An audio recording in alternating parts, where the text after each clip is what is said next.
Dengan ucapan Bismillahirrahmanirrahim, perkuliahan kedua khusus mata kuliah pemerintahan daerah kelas D1 atas izin Allah Subhanahu wa taala saya buka dengan resmi.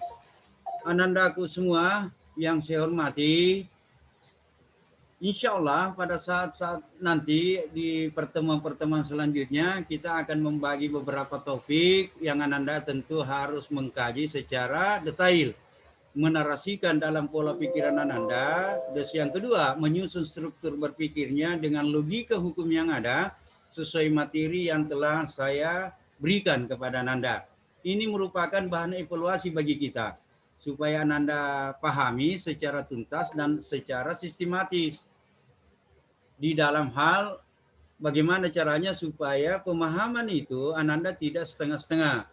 Kita inginkan Ananda dalam hal memahami bagaimana hukum pemerintahan daerah secara tuntas, hasilnya nanti dalam implementasi keseharian Ananda, baik dari sisi personal maupun dari sisi kelompok di masyarakat. Kalau ada masyarakat yang bertanya, tentunya Ananda bisa jelasin secara tuntas. Oke, untuk Anandaku peserta mata kuliah Hukum Pemerintahan Daerah di kelas D1 dan untuk sahabat-sahabatku pendengar kelas pembelajaran, saya informasikan kepada Ananda bahwa bukan hanya Ananda menjadi peserta, tapi ada juga beberapa teman atau ada mahasiswa lain yang menjadi pendengar karena ingin berpartisipasi. Nanti pada saat diskusi dia bisa mengemukakan ide dan pendapat. Kalau persoalan itu saya yakin nilai manfaatnya sangat besar, kegunaannya sangat besar, dimanapun pada saat kita melakukan sesuatu yang bermanfaat kepada Ananda dan masyarakat pada umumnya, tentunya insya Allah pahala diharapkan dari Allah Subhanahu wa taala. Topik kita pada hari ini insya Allah berkisar kepada hukum pemerintahan daerah yang ada hubungannya dengan proses penyusunan hukum dasar negara. Itu yang mewarnai proses penyusunan hukum dasar negara, yang mewarnai apa memang di dalam hal penyusunan hukum dasar negara yang didiskusikan oleh para elit bangsa ini, bangsa Republik Indonesia sebelum merdeka, dan atau yang dicanangkan atau yang dikemukakan oleh para pendiri negara kita yang selalu kita sebut the founding fathers kita, mendiskusikan dengan alot, perdebatan yang muncul persoalan bagaimana pelaksanaan pemerintahan daerah yang di bawah naungan Negara Kesatuan Republik Indonesia yang akan kita bentuk.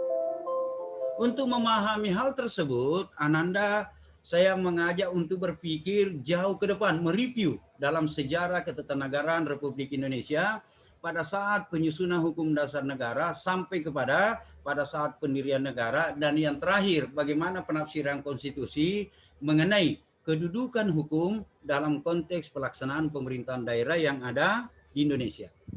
Saya awali bahwa perdebatan para pendiri negara kita, the founding fathers kita, atau para elit politik pada saat menyusun hukum dasar negara ada 4 pilar yang diperdebatkan secara alot.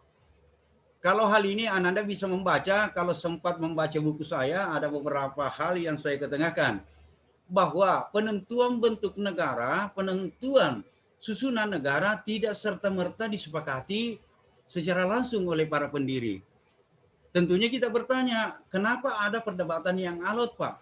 Perdebatan ini muncul karena didasari oleh beragamnya pemikiran para elit politik.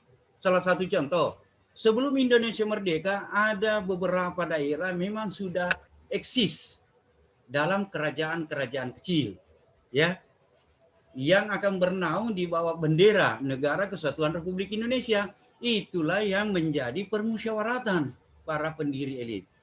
Yang pertama, perdebatan muncul adalah persoalan bentuk negara kita. Apa sih yang akan dibentuk? Terus bagaimana susunan negara kita? Itu yang menjadi persoalan pertama. Akhirnya muncullah kesepakatan melalui voting, melalui pemungutan suara. Jadi panitia perancang kemerdekaan Indonesia dalam hal menentukan bentuk dan susunan negara, Ananda harus pahami secara historis bahwa tidak disepakati begitu secara mutlak, tapi melalui pemungutan suara siapa yang menjadi panitia persiapan kemerdekaan Indonesia. Di dalam buku saya di halaman kedua itu khusus mengkaji mengenai pemerintahan daerah, saya mengetengahkan bahwa ada beragam pendapat. Ada yang menyatakan bahwa kita tetap negara federal. Ya, bentuknya bukan republik tapi kita adalah negara serikat. Karena untuk mengadop potensi-potensi bagian-bagian dalam wilayah Indonesia. Ada yang menyatakan bahwa kita adalah monarki. Karena memang kita terbentuk dari kerajaan-kerajaan yang ada. Atau kedaulatan-kedaulatan masing daerah yang akan membentuk suatu negara itu tetap eksis. Ya, dalam musyawarah yang muncul sampai kepada titik akhir dalam pelaksanaan penyusunan hukum dasar negara. Para pendiri kita setelah melakukan pemungutan suara, maka secara bulat menyepakati bahwa kalau dalam potensi keragaman yang ada, marilah kita menyatu dalam konsep Negara Kesatuan Republik Indonesia dengan susunannya adalah kesatuan. Bentuknya republik, supaya ada hal-hal tertentu yang bisa menjadi pegangan bagi seluruh wilayah yang ada, bagi seluruh warga negara untuk menentukan nasib. Bias daripada penentuan bentuk negara republik memberikan kesempatan kepada setiap warga negara.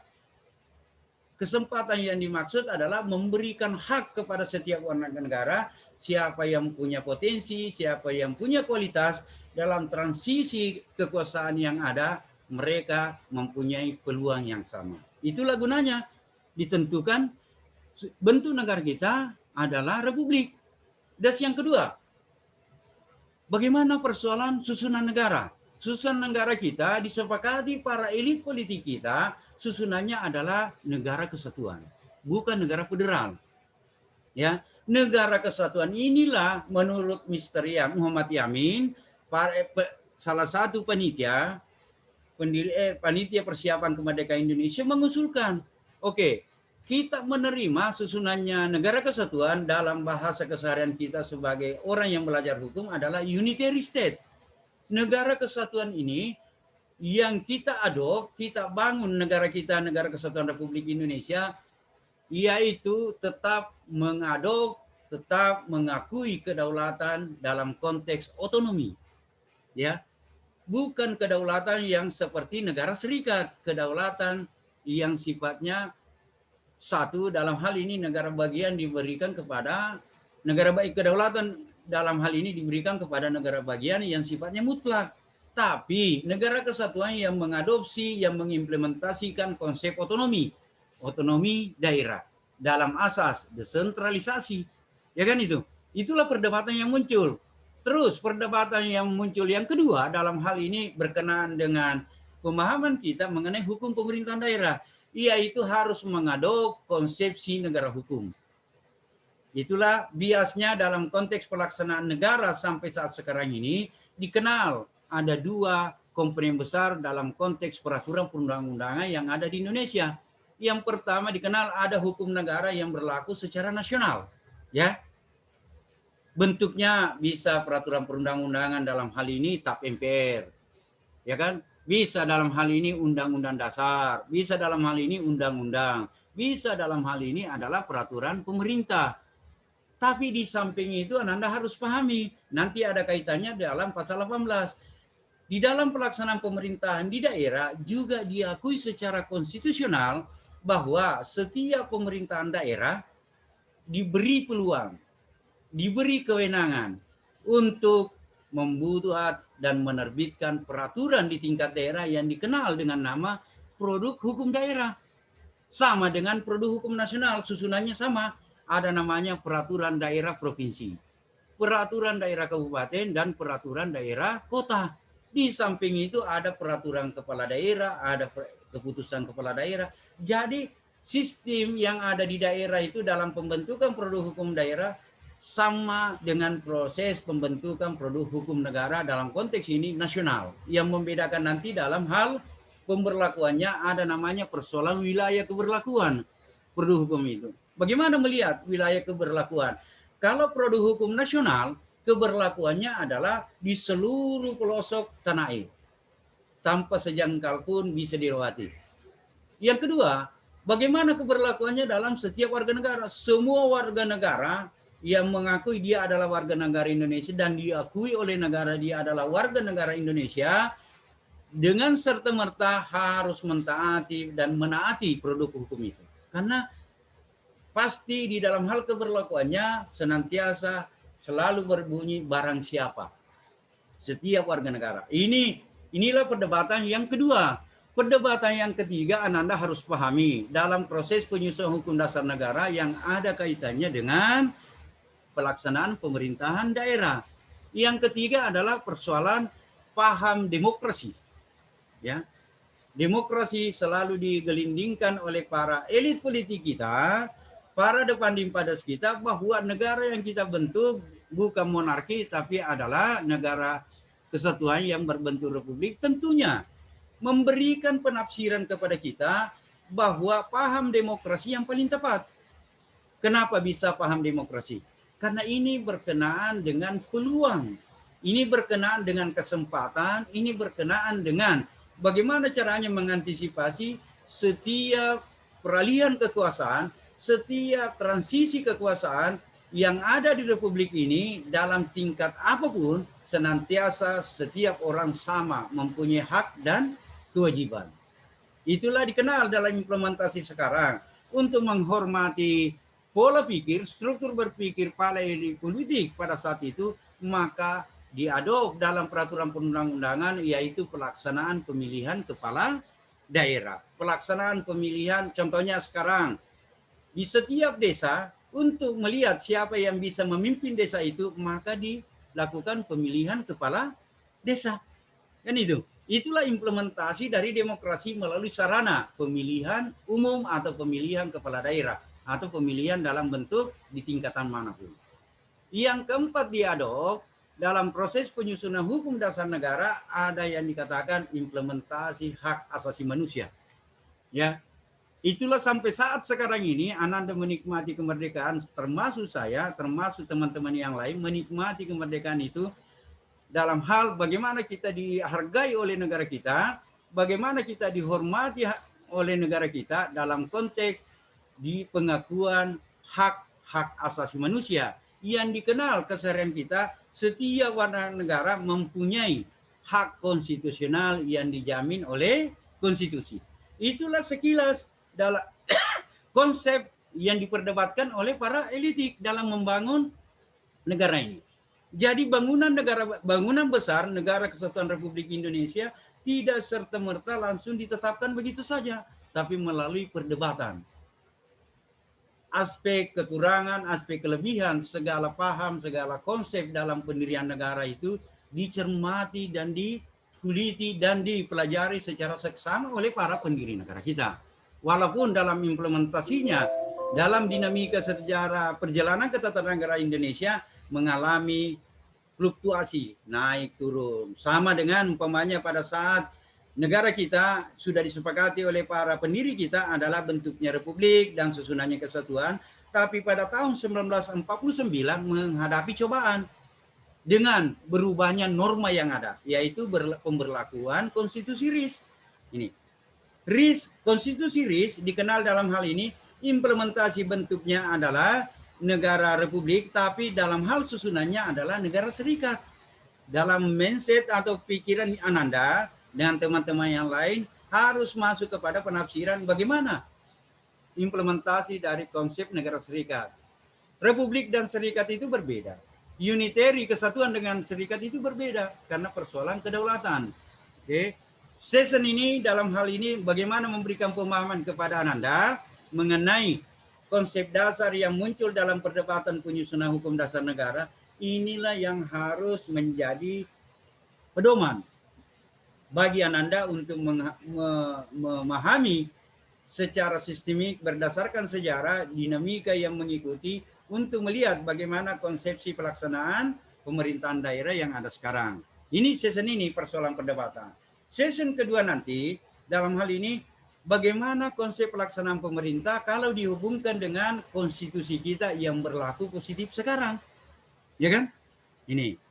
Itu ada temingnya nanti, tapi sebelum itu mengenai konsep dasar atau paham konsep yang mengawali dalam proses penyusunan hukum dasar negara, supaya Ananda bisa paham, marilah kita buka ruang diskusi 5 menit. Nanti kita masuk kepada season kedua dalam konteks bagaimana melihat bahwa pemerintahan daerah mempunyai kedudukan hukum yang sangat kuat dan dijamin oleh konstitusi kita. Oke? Ada yang mau dipertanyakan sebelum saya masuk kepada season kedua? Silakan, Anandaku. Atau peserta yang lain, peserta kelas pembelajaran. Ada yang mau dipertanyakan mengenai perdebatan dalam konsep penyusunan hukum dasar negara? Oke? Pak Nuryadin gimana? Untuk sementara gimana? Belum? Belum, Pak.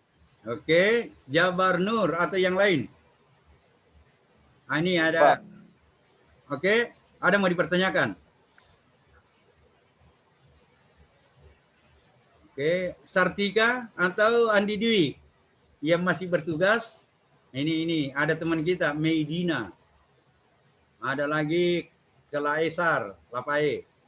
Aisyah, kalau belum ada yang mau dipertanyakan, saya lanjut kepada bagaimana memahami kedudukan hukum pemerintahan daerah dalam melihat aturan yang diperintahkan oleh konstitusi. Oke? Saya lanjut ke penjelasan yang kedua ya. Oke, Muhammad Fajri, ada enggak? Muhammad Sulfa. Oke, saya lanjut ya. Oke. Karena diamnya Ananda adalah pertanda kesepakatan, saya lanjut season kedua ya. Oke. Bagaimana caranya Ananda memahami sebagai seorang calon sarjana hukum untuk melihat bagaimana kedudukan pemerintahan daerah dalam konstitusi kita? Yang pertama harus dipahami bahwa konstitusi kita sebagai aturan bermain dalam pengelolaan negara dan pelaksanaan pemerintahan. Apapun penafsiran kita bahwa konstitusi merupakan hukum dasar kita, ya kan?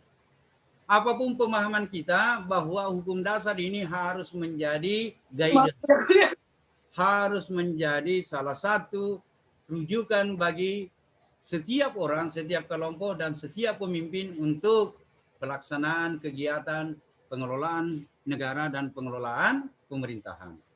Marilah kita bedah. Konstitusi kita dalam dinamikanya senantiasa mengalami perubahan. Dalam dinamikanya senantiasa tunduk dan taat dalam konteks bagaimana arah perpolitikan, bagaimana arah pemberlakuan hukum yang ada di Indonesia.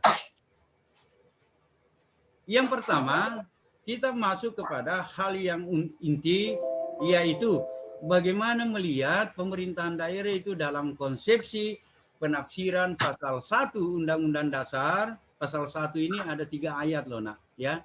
Pasal 1 ayat 1, pasal 1 ayat 2, dan pasal 1 ayat 3. Penafsiran atau norma yang termaktub di dalam pasal 1 ayat 1, ayat 2, ayat 3 harus kita menafsirkan dan menghubungkan norma kaidah yang termaktub di dalam pasal 18. Karena pasal 18 inilah bab terkhusus yang ada di dalam konstitusi kita yang mengatur bagaimana pelaksanaan pemerintahan daerah yang ada di Negara Kesatuan Republik Indonesia. Tentunya Ananda waktu kuliah pertama saya sudah jelasin pasal 1 ayat 1 apa sih? Ini yang memberikan amanat bahwa dalam kaidah dan normanya mengatur kita sepakati bahwa negara kita ini adalah negara kesatuan yang berbentuk republik. Bunyinya dalam pasal 1 atau makna yang terpetik adalah negara Indonesia adalah negara kesatuan yang berbentuk republik. Itu kaidah dan norma yang ada di pasal 1 ayat 1 konstitusi kita. Secara gamblang kita bisa secara detail bahwa 2 hal yang termaktub di pasal 1 ayat 1, yaitu persoalan bagaimana menjustifikasi dan memberikan pemahaman kepada seluruh bangsa-bangsa dan negara yang ada di atas dunia ini loh, Indonesia mengadop bahwa Indonesia bentuknya republik, susunannya kesatuan. Tuh. Pasal 1 ayat 2 dalam kaidah dan normanya memberikan penafsiran, yaitu kedaulatan ada di tangan rakyat dan dilaksanakan menurut Undang-Undang Dasar. Kaidah dan norma ini kita harus tafsirkan bahwa dua hal penting yang ada di dalam pasal 1 ayat 2. Yang pertama, kaidahnya adalah bahwa memang kita mengakui, negara kita mengakui, dan para pendiri kita, elit politik kita mengakui bahwa rakyatlah yang berdaulat. Pemegang kedaulatan yang ada di Republik ini adalah rakyat, kedaulatan rakyat. Tapi bagaimana menyalurkan bahwa kedaulatan rakyat yang ada itu senantiasa harus dijamin oleh konstitusi. Makanya bunyi atau pasal ini memberikan pengertian dan pemahaman. Kedaulatan ada di tangan rakyat dan dilaksanakan menurut Undang-Undang Dasar. Ini pemahaman persoalan kaidah dan norma pasal 1 ayat 2. Untuk melihat bagaimana norma ini berubah pada saat amandemen. Amandemen Undang-Undang Dasar pada tahun 1998 sampai 2002, yaitu 4 kali amandemen, bunyi atau norma atau kaidah pasal ini berubah. Waktu sebelum amandemen Undang-Undang Dasar kita memberikan penafsiran bahwa kedaulatan ada di tangan rakyat dan dilaksanakan menurut Majelis Permusyawaratan Rakyat. Tentunya orang yang belajar hukum menemukan titik perbedaan norma. Yang pertama dilaksanakan menurut Undang-Undang Dasar, dan yang kedua dilaksanakan menurut Majelis Permusyawaratan Rakyat.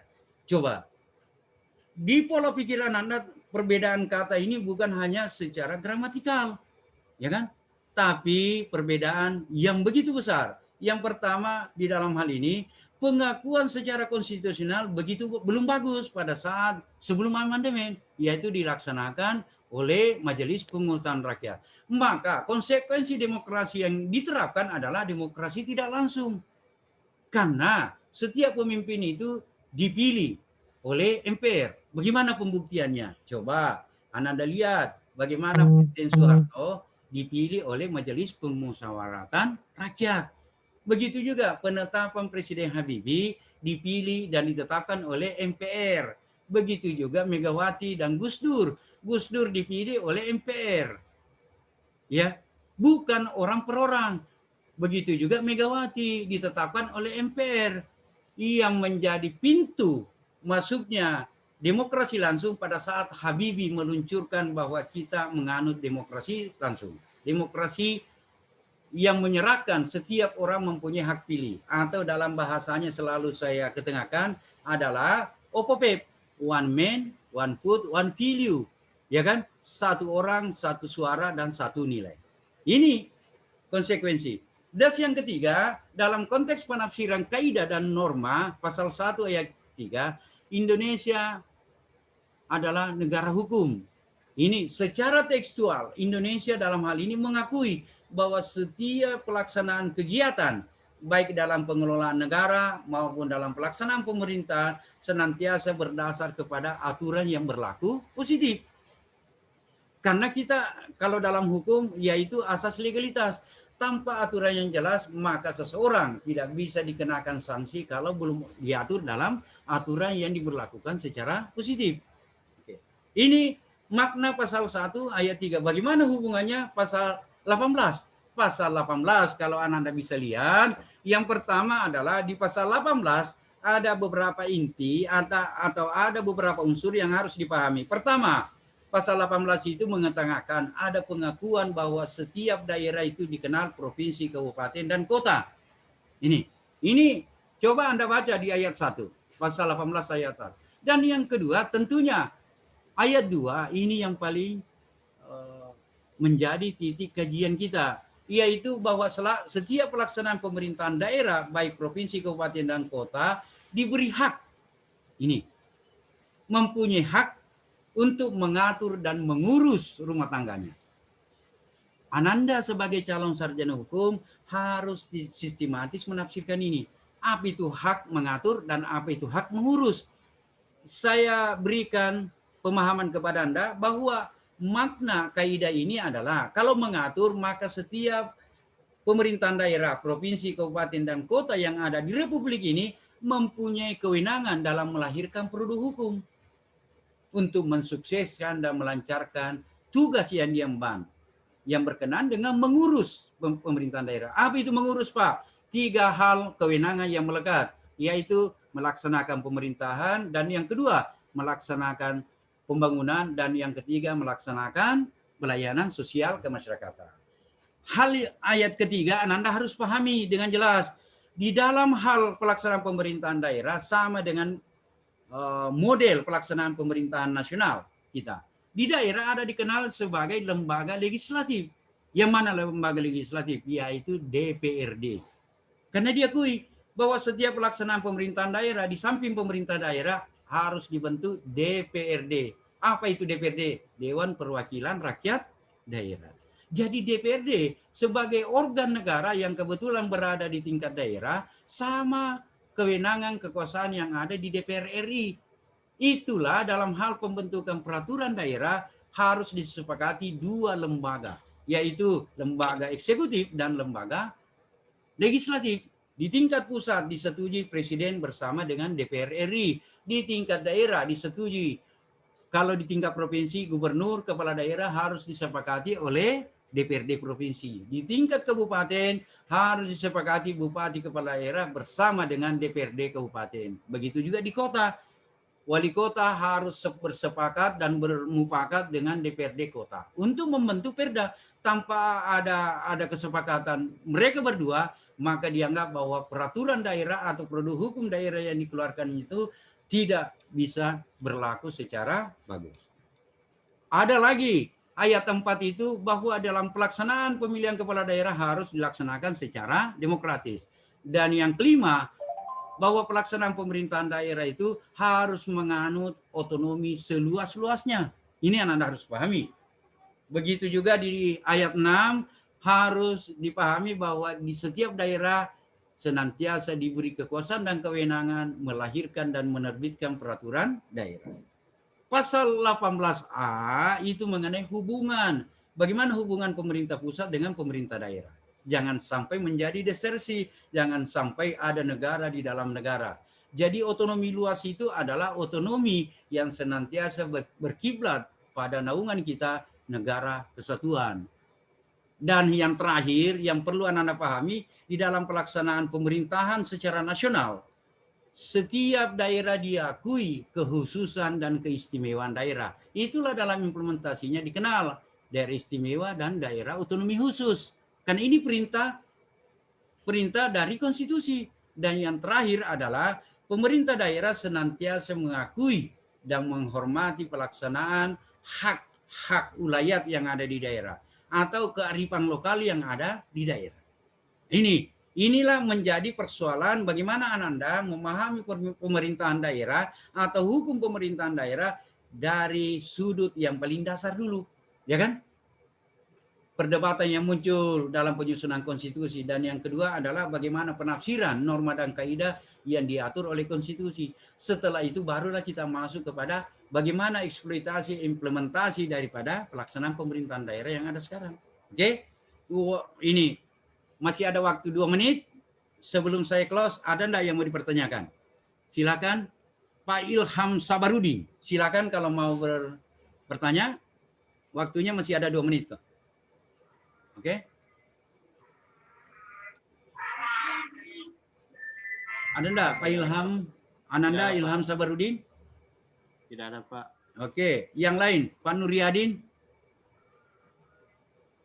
Pak Nuryadin Sam, ada enggak? Tidak ada, Pak. Oke.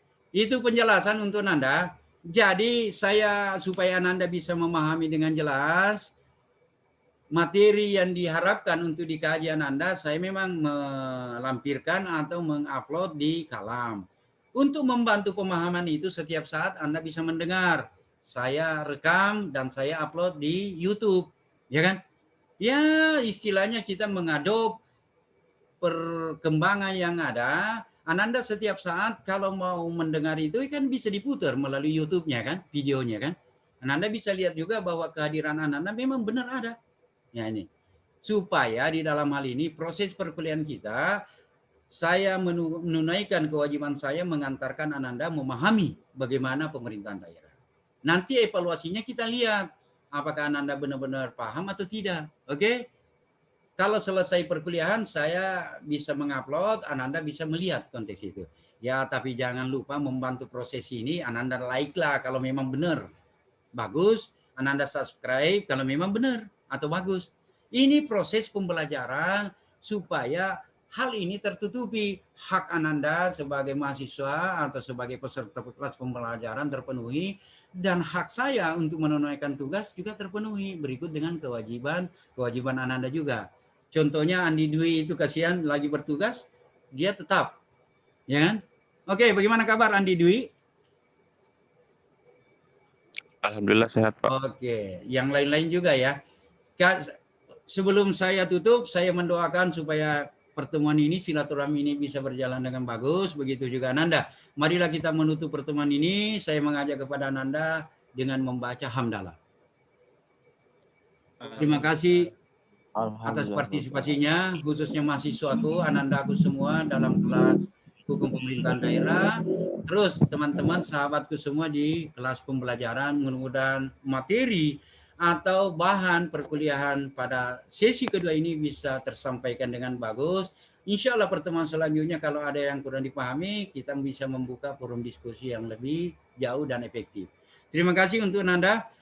Semoga Ananda tetap menjaga kesehatan, senantiasa Ananda tetap menjalankan protokol kesehatan yang lebih utama dibandingkan prosedur yang lain. Jagalah kesehatan Ananda, kita saling berdoa supaya kita semua sehat, dan yang ketiga adalah mudah-mudahan proses silaturahmi perkuliahan ini